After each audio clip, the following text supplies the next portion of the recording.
Hello বন্ধুরা, আজ বানানো হচ্ছে আমের টক ঝাল মিষ্টি আচার। প্রথমে কড়াতে তেল দিয়ে শুকনো লঙ্কা, তেজপাতা, পাঁচফোড়ন দিয়ে নাড়াচাড়া করে মিষ্টিতে দিয়ে দিতে হবে। তারপর নুন দিয়ে অনেকটা নাড়াচাড়া করতে হবে। কিছুক্ষণ নাড়াচাড়া করার পর আখের গুড় দিয়ে দিতে হবে।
তোল একসাথে, তোল দুটো একটা তোল।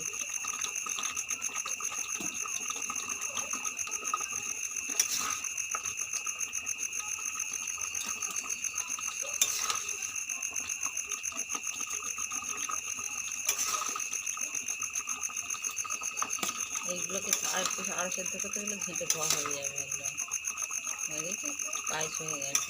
এইগুলো আচার করার সময় পেরিয়ে গেছে। না রে, আচার তো শক্ত শক্ত ইয়েতে হয়, এ শক্তই আছে, আটি ইয়ে হয়নি, কিন্তু নরম হয়ে গেছে। কদিন হয়ে গেছে তো।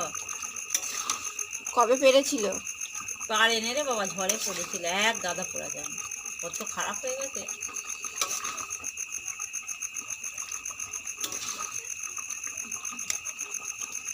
করা ঝোলটা তুলতে দিই।